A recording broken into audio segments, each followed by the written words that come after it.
사복음서와 사도행전적 역사를 보면 예수님의 사역 중에도 이 중요한 역사가 나타날 때 성령의 역사가 함께하는 것을 우리가 보게 됩니다.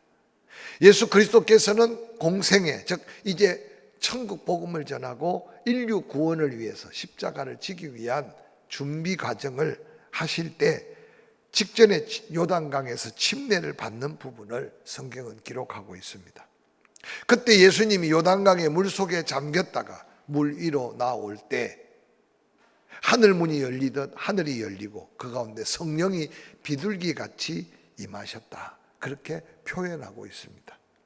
뿐만 아니라 성령에 이끌려서 광야로 이끌림을 받아 유대 광야에서 40일 동안 금식하신 후에 더욱더 성령의 충만함을 받고 영적 공생의 사역을 시작하는 모습을 우리는 복음서를 통해서 볼 수 있습니다.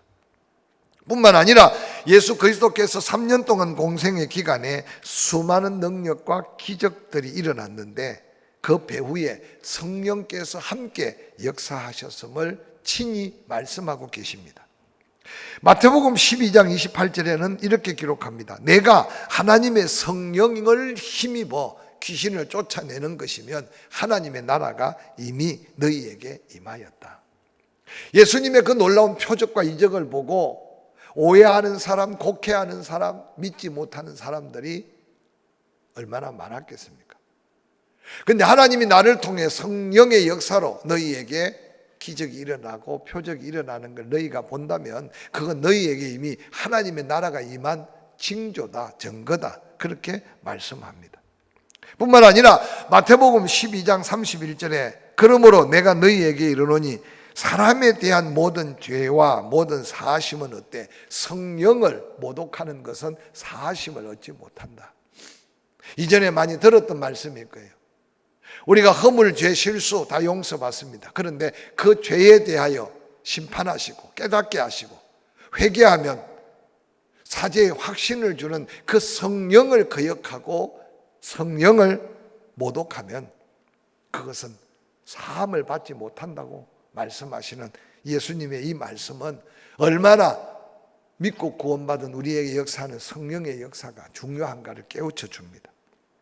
특별히 사도행전 10장 38절에는 하나님이 나사렛 예수에게 성령과 능력을 기름 붓듯 하셨으며 그가 두루다니며 선한 일을 행하시고 마귀에게 눌린 모든 사람을 고치시니 이는 하나님이 함께 하셨습니다.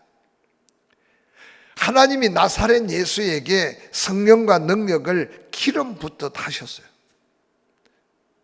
그 능력으로 다니는 곳곳에 선한 일을 행한다, 고치고 마귀를 쫓아내고 하나님의 함께 하심의 증거를 보였다고 말씀하셨습니다. 이처럼 예수 그리스도의 공생의 모든 사역 속에 하나님이 성령과 그 능력을 기름 붓듯 함으로 성령 충만하여 온전히 십자가를 지시고 인류 구원의 대속의 역사를 이루셨음을 밝히 증거합니다. 예수 그리스도께서는 친히 삼위의 하나님 중에 한 분 아들임에도 불구하고 성령의 역사를, 도우심을 함께 경험하며 함께 사역한 사역의 현장을 우리가 보게 합니다.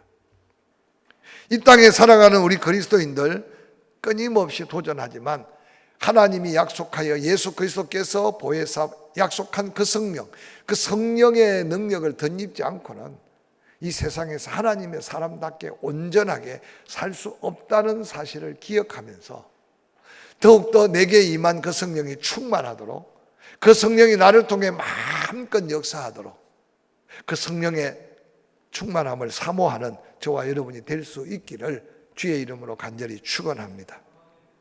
성령께서 충만하게 역사하시면 그 성령 충만함을 받은 자에게 몇 가지 특징이 나타납니다. 첫 번째로 두려움이 사라지고 겁이 없어지는 담대함이 임합니다.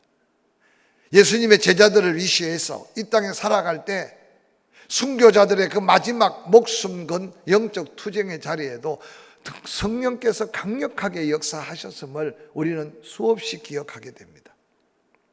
성령 충만한 사람은 어디를 가든지 무엇을 하든지 하늘로부터 임하는 약속한 능력을 덧입습니다.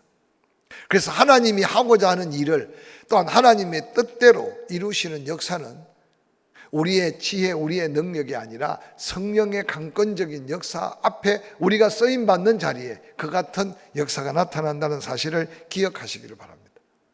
그런 믿음의 사람에게 세상이 감당할 수 없는 하나님의 역사를 이루신다고 성경은 말씀하십니다.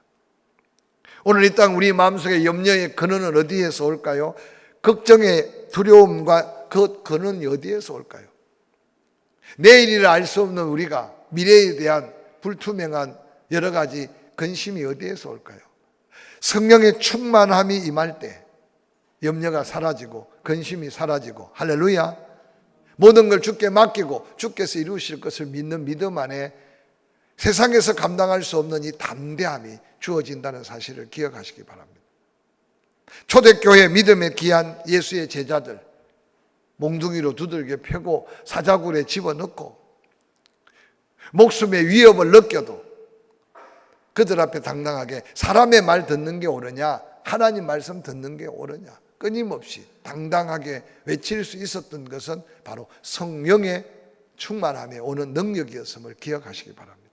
이 밤에 이 말씀을 듣는 저와 여러분 가운데 근심, 걱정, 두려움이 사로잡힐 때 그 문제 해결하려고 골머리 썩지 말고 다시 한번 성령의 능력에 붙들리기 위해서 사모하고 기도함으로 성령의 능력으로 염려, 근심을 물리치고 성령 안에 담대함을 경험하며 다시 한번 일어날 수 있기를 주의 이름으로 간절히 축원합니다. 성령 충만해지면 다양한 은사가 나타나고 다양한 역사가 나타나지만 우리가 외형적으로 볼 때 말이 달라집니다. 말이 달라져요. 성령 충만하면 은혜 충만하게 됩니다. 은혜가 삶을 주관하면 벌써 세상을 바라보고 세상을 대하는 삶의 모습이 달라집니다. 그래서 성령이 임재하는 그들에게는 세상 사람들이 들을 수 없는 말을, 우리가 방언이라 그러니까 꼭 혀가 꼬부라지는 것만 방언이 아니에요.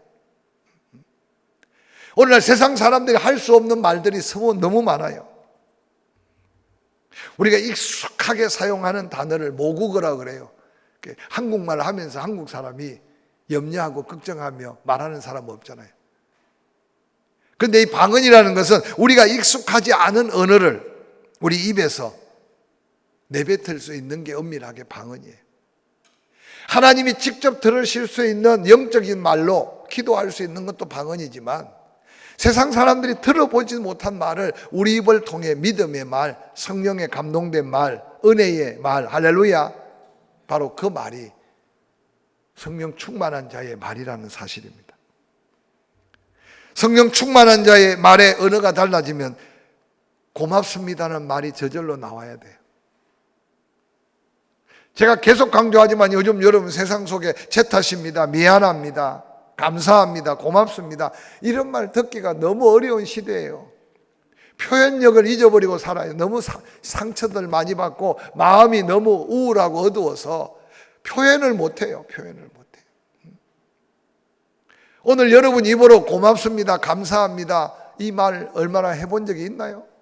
내 돈 내고 식당에 밥 먹었으니까 맛이 있다 없다 짜다 싱겁다는 하지만 내 돈 내고 밥 먹으니까 주방에 일하는 사람 뭘 고마울 게 뭐 있고 서빙하는 사람 고마울 게 뭐 있어요?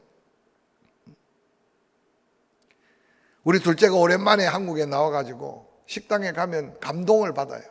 감동받는 첫 번째는, 제가 미국에 살 때는 팁을 10% 놔야 돼. 안 그러면요 아주 무식한 사람은 손가락질을 받고 좀 성질 급하고 더러운 서빙을 만나면요 나가다 붙들려가 팁을 놓고 가야 돼요. 잘하고 못하고를 떠나서. 근데 요즘은 미국이요 팁이 무조건 20%래. 만 원짜리 음식을 먹으면 2,000원은 팁을 줘야 되고 또 거기다가 무조건 10% 텍스, 세금을 내야 돼. 그러니까 만 원짜리 음식을 먹는데 13,000원은 기본이야. 근데 미국도 물가가 높아가지고요 얼마나 음식값이 비싼지 모른대. 근데 한국에서 가끔 식당에 가보고 이렇게 계산을 해보고는 반값도 안 된대. 반값도 팁을 안 주니까 그저 먹는 것 같대. 우리는 그런 문화 속에 안 사는 대신 성령 충만함을 받은 사람은 고맙습니다, 맛있었습니다, 잘 먹었습니다, 이게 성령의 팁이야. 할렐루야. 설교도 할 때 아멘도 이게 사실은 성령의 언어예요. 아멘이 잘 안 나오는 이유는 이게 벌써 입이 굳어서 그래. 옆 사람 쳐다보고 한번 성령의 은혜 안에 변화된 여러분 모습으로 수요일 저녁에 만나서 반가웠습니다 한번 이야기해 보세요. 시작. 수요일 저녁에 예배 때 만나서 반갑습니다. 누가 안 나왔나 볼 거 없어요. 얼마나 바빴으면 못 나오겠어요. 지금 온라인 예배 드리는 사람도 있는데, 여러분 이게 성령의 능력에 충만한 자에 바뀌어지는 가장 중요한, 다른 사람이 느낄 수 있는 변화는 언어라는 사실을 기억하고, 성령에 감동된 심령 안에서 여러분 심령에 그 언어가 바뀔 때 기도가 바뀌고, 그 기도가 신비로운 능력이 되어서 하나님이 들으실 수 있는 기도가 될 수 있어요.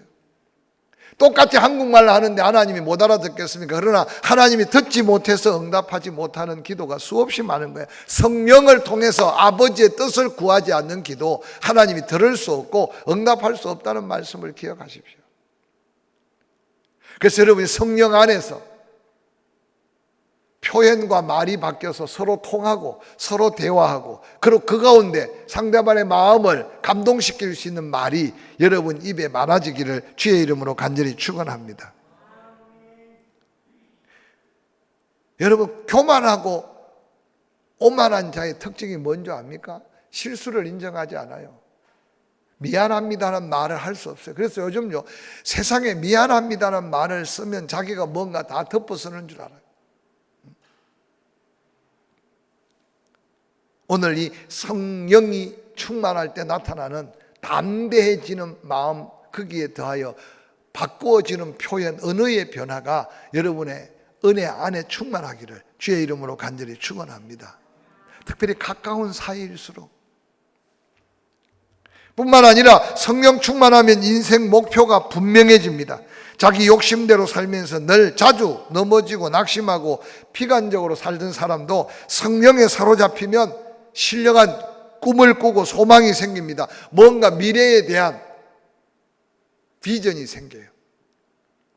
사람이 희망적이 되고 긍정적이 되고, 그리고 도전적인 사람으로 바뀌어집니다. 현실 속에 살지만 현실에 매이지 않습니다. 하나님의 역사할 것을 꿈꾸며 살 수 있는 것이 바로 성령의 충만한 자의 삶입니다. 성령 충만할 때 꿈이 있는 사람은 하나님이 그 꿈에 대한 열정도 덧입혀 주십니다. 땅 위에 걸어가지만 하나님과 함께하는 자는 달려가는 것 같고 날아가는 것 같은 하나님의 은혜를 경험할 수 있습니다. 이 담대함과 표현의 변화와 인생의 미래에 대한 하나님의 놀라운 은혜를 성령 안에서 다시 한번 꿈꾸고 사모함이 있기를 주의 이름으로 간절히 축원합니다. 그럼 어떻게 하면 이 고넬료의 가정처럼 성령의 충만함을 받을 수 있을까? 사도행전 10장 1절은 이렇게 기록하고 있어요. 가이사라, 여러분 당시에 이스라엘 땅에요, 지중해, 우리나라로 말하면 서해의 중앙 지점에 이 가이사라는 도시는 구약 시대에 나타나지 않아요. 예수님 신약 시대에 로마가 어마어마한 항구 도시를 만듭니다. 그런데 그곳에 백부장이라 하면요, 그 지휘가 어마어마합니다. 로마의 특수 부대 100명을 지휘하는데 그 가이사라 전체를 다 다스리고 치안을 담당하는 그 사람은 로마 사람이에요.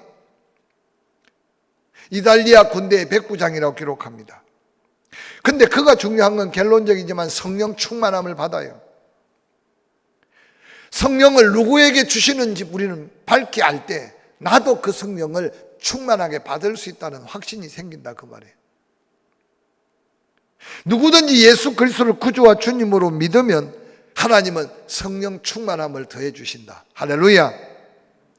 인종차별이 없어요. 배우고 못 배우고가 없어요. 가지고 못 가지고가 없어요. 우리는 종종 기도 많이 해야 성령 충만하다, 천만에. 성령 충만함은 예수 그리스도를 구주와 주님으로 영접하는 그 순간 하나님은 먼저 이례적으로 성령 침례를 통해 우리의 인격, 삶의 영향력을 충만하게 미칠 그 성령을, 아니 온전한 성령을 우리에게 선물로 주시는 거예요.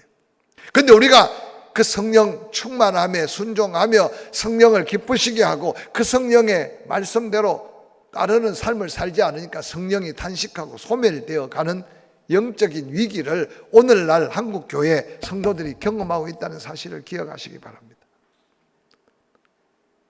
이 자리에 모인 저와 여러분이 예수 믿는다면 이미 내 안에 성령 충만함으로 성령은 임하였다는 사실을 믿으시기를 주의 이름으로 간절히 축원합니다.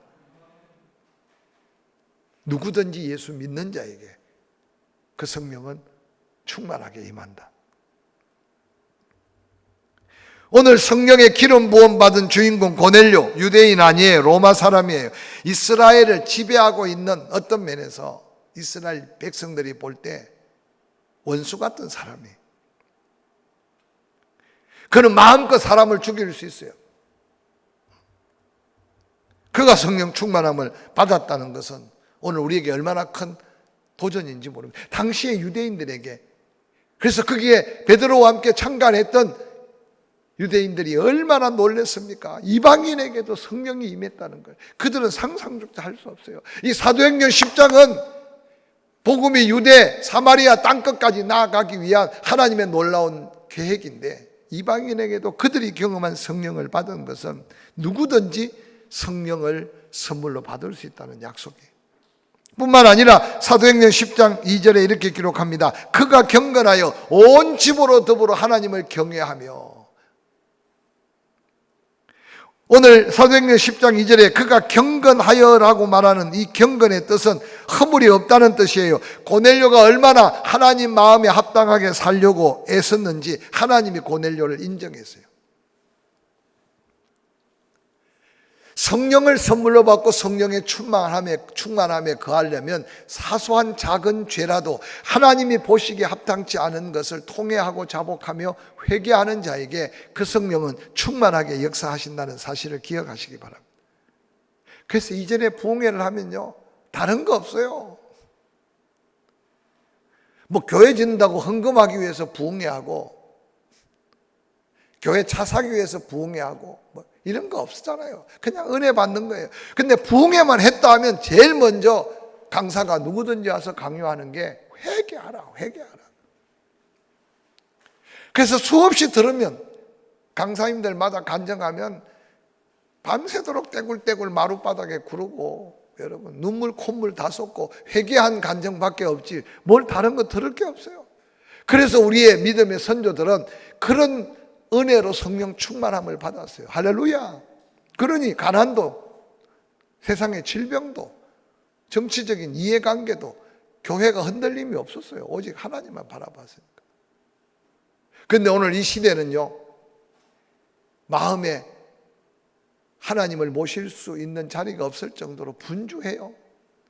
관심 가져야 될 게 너무 많아요. 우리의 마음을 빼앗아 가는 것들이 너무 많단 말이에요. 오늘 이 고넬료가 경건할 수 없는 사람이에요. 그런데 그가 경건한, 즉 하나님 앞에 인정받는 믿음의 삶을 살았습니다. 허물 없이 하나님 앞에. 뿐만 아니라 사도행전 10장 2절에 온 집으로 더불어 하나님을 경외했다고 기록하고 있어요. 이 경외라는 말은요, 예배한다는 말과 똑같아요. 하나님이 하나님 되심을 믿고 그 하나님 앞에 두렵고 떨림으로 굴복한 상태. 그래서 예배라고 하는 것이 꼭 시간에 성전에 나와서 찬송 몇 곡 부르고 설교 듣고 이게 예배가 아니라, 정말 진정한 그리스도인들은 삶의 자리가 생활적 예배가 돼야 된다는 말을 수없이 강조합니다. 우리는 아침에 일어나서 하나님 앞에 두렵고 떨림으로 그 하루 하나님 나와 함께 하시고, 장사하는 현장, 직장의 현장, 삶의 자리 하나님과 늘 함께 하는 삶을 살다가 주일날 주 앞에 나와 그 은혜 감격하여 영광을 돌리는 게 주일날 예배라는 사실입니다. 그런데 오늘 고넬료는 온 집으로 더불어 하나님을 경외했다. 예배하는 마음으로 하나님 앞에 살았다는 거죠. 그러한 고넬료의 가정에, 고넬료에게만 아니라 그곳에 모인 모든 사람에게 성령이 임했던 사실을 오늘 사도행전 10장은 우리에게 보여주고 있습니다. 뿐만 아니라 백성을 많이 구제했다고 사도행전 10장 2절은 말합니다. 백성을 많이 구제했다. 여러분, 누군가를 도와주면 성령 충만한 것은 아니에요. 그러나 예수 그리스도의 긍휼하심을 덧입고 그게 은혜인 줄 알고 그가 긍휼히 여기는 마음, 즉 믿음으로 불쌍히 여기는 그 마음에 그 믿음을 보시고 성령을 부어주신 거예요. 오늘 여러분 마음속에 이 긍휼히 여기는 마음을 사모하시기를 주의 이름으로 간절히 축원합니다. 베드로와 요한이 이전에 안전병이 긍휼히 여기는 마음이 없었어요. 운명이려니 팔자가 사나워서 그러려니 있으면 동전 던지고 없으면 던졌어요. 그런데 그가 성령 충만하고 기도하면서 보니까 그 인생이 불쌍해. 여러분, 누가 전도할 수 있느냐? 지옥 가는 게 보이고 그 인생이 불쌍해서 긍휼히 여기는 마음이 결국 긍휼히 여기는 자는 또 하나님이 더한 긍휼히 여김을 받아서 함께 구원받는 역사가 나타나는 거예요. 특별히 가족 구원요, 너무너무 어렵습니다. 끊임없이 이 불쌍히 여기는 마음, 긍휼히 여기는 마음 갖고 기도하면 반드시 따라합시다. 하나님은 구원하신다. 구원의 간증 보면요, 살아있을 때 안 믿어도 죽고 난 다음에 믿는 친구들 수없이 많고요. 기도는 반드시 하나님께서 들으시고 응답하는데 영혼을 긍휼히 여기고 간구하는 기도는 반드시 하나님께서 응답해 주세요. 믿으시면 아멘. 근데 여러분 마음속에 자녀를 바라보면서 긍휼히 여기는 마음이 없으면 여러분 안에 성령의 역사가 나타날 수 없어요. 용돈 주고 인간적으로 부모에게 잘하는 거 그거 의미 없어요. 지금 그 자녀가 내일이라도 부르시면 지옥 갈 건데, 예를 들어서. 그래서 끊임없이 가슴 속에 오늘 고넬료가 그 백성들, 여러분 그들을 지배하고 다스리고 그들의 피를 뽑고 그들의 가진 것을 착취해야 될 고넬료인데 하나님을 경외하고 하나님을 두려움으로 섬기다 보니 그들을 불쌍히 여겨서 구제까지 하는 백부장이었다는 사실은 하나님이 그에게 성령을 부어줄 수밖에 없는 그 심령밭이 벌써 성령 충만함을 누릴 수 있는 은혜의 밭이 됐다는 거예요. 다섯 번째로 오늘 본문 보니까 부르짖어 항상 기도했다. 하나님께 항상 기도했다. 성령의 역사가 가장 빈번하게 나타나는 자리는 기도하는 자리예요. 요즘은요, 악한 원수 마귀, 특별히 귀신의 역사가요, 얼마나 귀신같이 역사하는지. 제가 언젠가도 설교하며 말씀했지만 여러분 주변에 최근에 몇 년 동안 귀신 들린 사람 구경해 봤습니까? 그럼 귀신의 역사가 다 떠났습니까? 아니에요. 옛날에는 그냥 귀신 들렸다 그러면 옷 홀라당 벗고 동네 소리 지르고 돌아다니고 머리 풀고 다니고, 그래서 그냥 믿는 사람들이 뺑 둘러 앉아서 앉혀놓고 찬송 부르고 기도하고 찬송 부르고 기도하고 설교할 여유가 없어요. 그냥 예수 이름으로 명령하고 찬송하고 기도하고 찬송하고 기도하고. 그러면 정말 그 영혼에 귀신 들린 귀신이라면 그 찬송과 기도 속에 다 떠나요. 100%. 근데 오늘날 귀신 들린 사람을 볼 수가 없어. 우리 영적으로 영안이 흐려진 것도 있지만 귀신이 얼마나 교묘하게 우리 마음과 생각을 빼앗아 가는지. 그래서 여러분 찬송하고 기도하는 여러분의 심령을 살펴보면 내가 지금 귀신의 다스림을 받고 있느냐, 성령의 충만함을 받고 있느냐 스스로 느낄 수 있어요. 그래서 찬송이 중요해요. 음정도 중요하고 박자도 중요하기 때문에 그보다 더 중요한 것은 성령에 이끌려서 성령 충만한 자의 곡조 있는 기도가 찬송이에요. 할렐루야.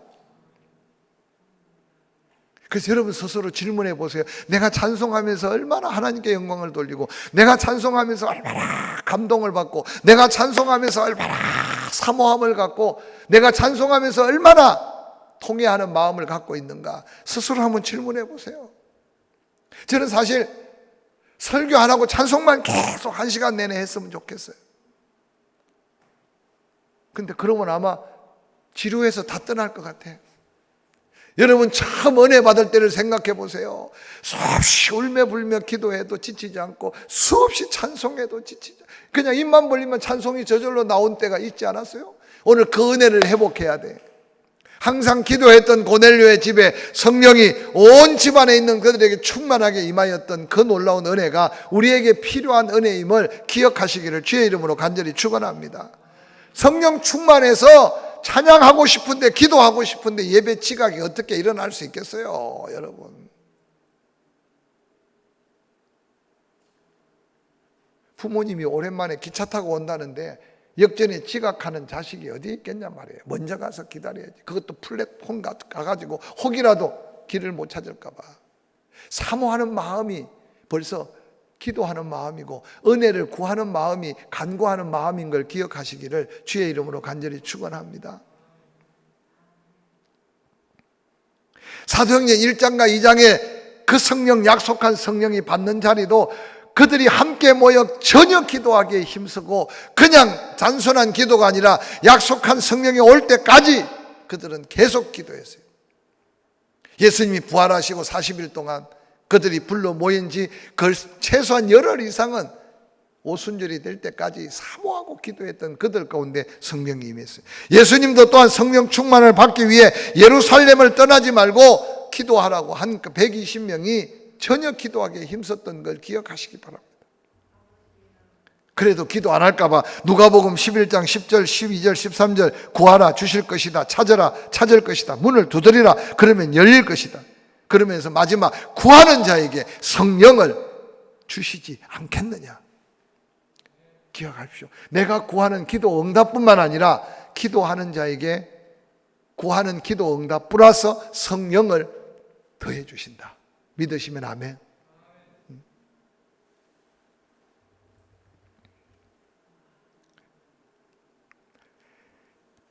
고넬료가 사도행전 10장 2절에 보니까 경건하여 온 집안 더불어 하나님을 경외하며 백성을 많이 구제하되 항상 하나님께 기도하더니 하루는 제9시쯤 되어 환상 중에 밝히 보매 하나님의 사자가 기도하는 고넬료의 처소로 들어옵니다. 고넬료야 하니 깜짝 놀라 무슨 일입니까? 천사가 이르되 내 기도와 내 구제가 하나님 앞에 상달되어 기억한 바 되었다.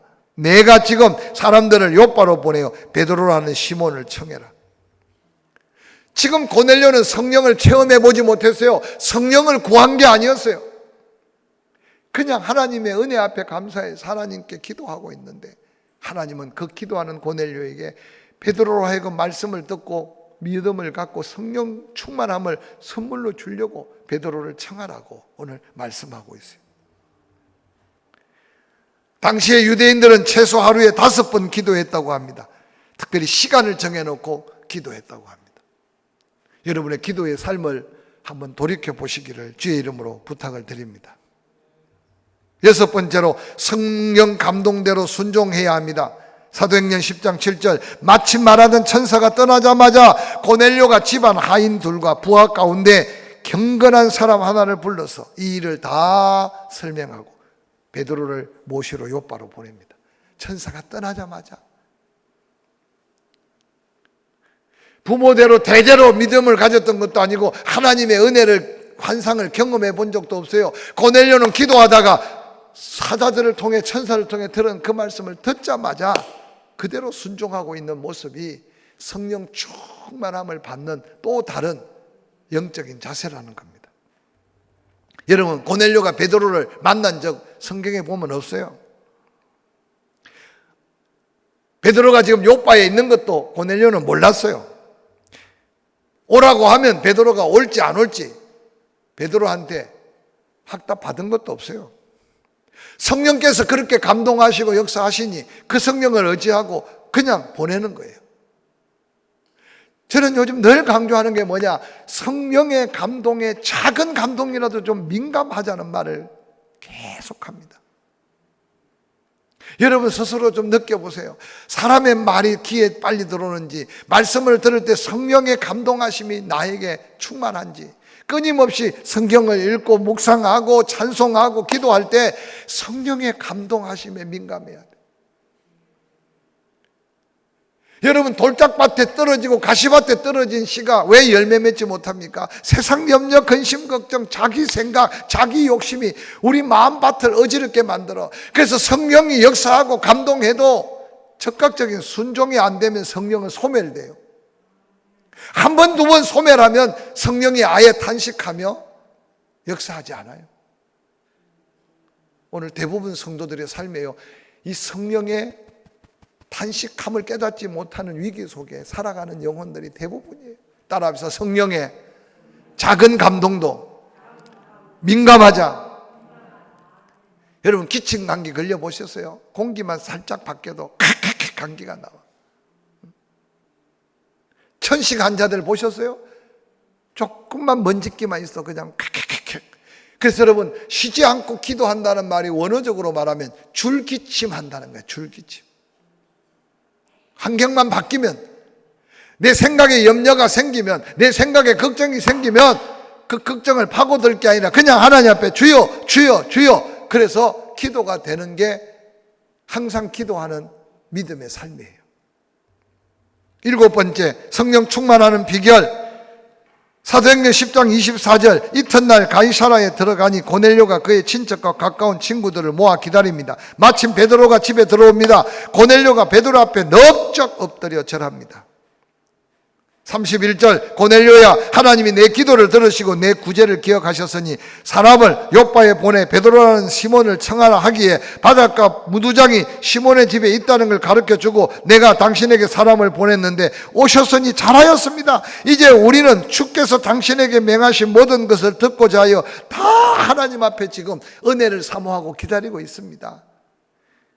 성경에 기록된 거니까 읽을 수는 있지만 당시의 문화로는요, 로마의 백부장 고넬료가 베드로에게 무릎을 꿇을 수도 없고, 하나님의 말씀 앞에 고넬료가 베드로에게 은혜 받기를 사모하는 자세를 가질 수가 없는 시대적 상황이에요. 그런데 고넬료는 그 성령의 감동과 환상을 보고 하나님의 은혜 주심을 기억하고 성령 충만함을 구경도 못했어요. 고넬료는. 그런데도 은혜를 사모하고 베드로가 들어오자마자 그 앞에 무릎을 털썩 꿇고 그러고는 은혜를 구하고 있는 이 모습요. 지금도 성령은 겸손한 자에게 강력하게 역사합니다. 교만한 자는 하나님이 물리치고 패하셔요. 여러분 심령의 겸손과 교만은 성령의 역사 속에서 내가 순종하는 삶을 사는가 아니면 성령을 거역하고 사는가, 여러분 스스로 느낄 수 있어요. 베드로를 만난 고넬료는 베드로가 하나님을 대신하여 오신 것을 깨달았어요. 오늘날 교회 안의 성도들이 이런 영적인 은혜의 겸손함을 가지고 은혜를 사모하느냐 한번 상상해 보시기 바랍니다.